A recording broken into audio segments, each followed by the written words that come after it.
মানুষটা খাবারের জন্য সিঁড়ি খাইতে পারে না, ইফতার করতে পারে না। পাশের বাড়ির মানুষটা বড় অসহায়, খাবার খাইতে পারে না, তার কোনো খোঁজ খবর নেই না।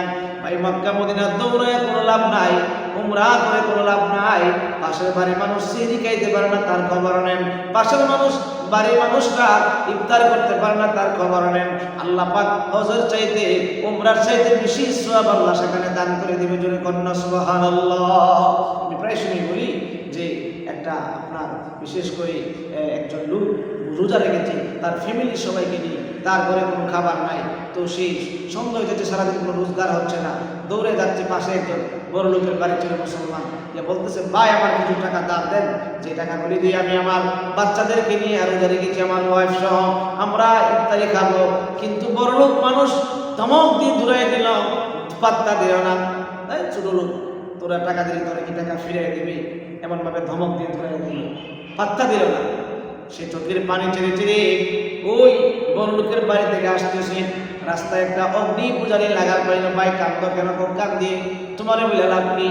আমার ধর্মের মুসলমান ভাই বড় লোক, তাকে বললাম কোনো লাভ হইল না, দেখো না লাভ করতে পারি কিনা। ভাই আমি আমার গোটা পরিবার নিয়ে রোজা রেখেছি, কিন্তু ঘরের মধ্যে কোনো খাবার নাই, আমি কি দিয়ে ইফতার করবো, ইফতারের আয়োজন নাই। আমি এই জন্য বড় লোক ভাইয়ের বাড়িতে গেছিলাম, আমাকে ধাক্কা দিয়ে দৌড়াইয়া দিয়েছে, ঘর থেকে তাড়াইয়া দিছে। আমার কিছু টাকা হইলে বাচ্চাদেরকে নিয়ে ইফতারি করতে পারতাম। আমি দিদি কি নিবা? দেন আমি পরে আপনাকে দিয়া দিব, হাওলাত দেন, আমার হাওলাত দেন, দাঁড় দেন। এবার হিন্দু লোকটা দিয়ে দিল, মুসলমান লোকটা বাজার সাজার করে বাড়িতে নিয়ে গেল, আনন্দ ইফতার করলো, রাত্র হয়ে গেল। স্বপ্নে দেখে ওই হিন্দু লোকটাও স্বপ্নে দেখতেছে, মুসলমান বড় লোকটাও স্বপ্নে দেখতেছে, হাসরের মাঠ কায়েম হয়ে গেছে, মাথার অর্থ অত বড় সূর্য, 12টা সূর্য একবারে তাপ মারছে, তামার জমিন হয়ে গেছে। সব মানুষ নাফসি নাফসি বলতেছে, কিন্তু কোথাও কোনো আরামের জায়গা নাই। একটা বিল্ডিং দেখা যায়, একটা ওয়াল বিশিষ্ট একটা ঘর দেখা যায়। দৌড়াইয়া হিন্দু লোকটা যাচ্ছে, সেখানে প্রহরীদার তাকে দৌড়াইয়া দিল, প্রহরীদার তাকে ঢুকতে দিল না। কিন্তু যে মুসলমান লোকটা, যে বড় লোকটা আপনার ফিরাই দিয়েছিল ইফতারির আয়োজন থেকে, ইফতারি টাকা দেওয়া থেকে, ওই লোকটা যখন গেল তাকে ফিরাই দিল, সে ঢুকতে পারলো না। কিন্তু যে হিন্দু লোকটা মুসলমান ইফতারির টাকা দিয়েছিল, তাকে ডেকে ডেকে বলতেছে, তুমি ইফতারি করাইছিলা একজন মুসলমানকে, ইফতারির আয়োজন দিয়েছিলা তোমার জন্য এই ঘর, জোরে কন্যা সুবহানাল্লাহ। তাহলে আজকে ইফতারি করাইলে কত মর্তবা।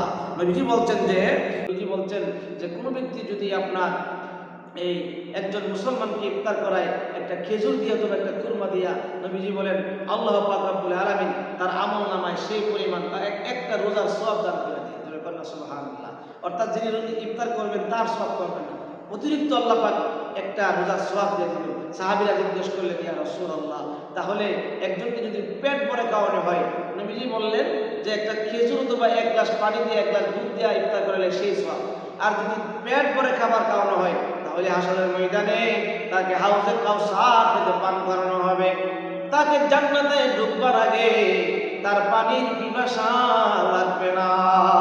এই জন্য মাহে রমজান মুবারকে আমরা পাশের গরিবদের খবর নেই, আমরা দান করে করি, আমরা যারা ইফতার করতে পারে ইফতারির ব্যবস্থা করে দিই, তারা সিহরি করতে পারে না তাদের সিহরির ব্যবস্থা করে দিই। আমরা আল্লাহ পাক রব্বুল আলামিন আমাদেরকে সেই তৌফিক দান করুন। সবাই বলুন আমিন।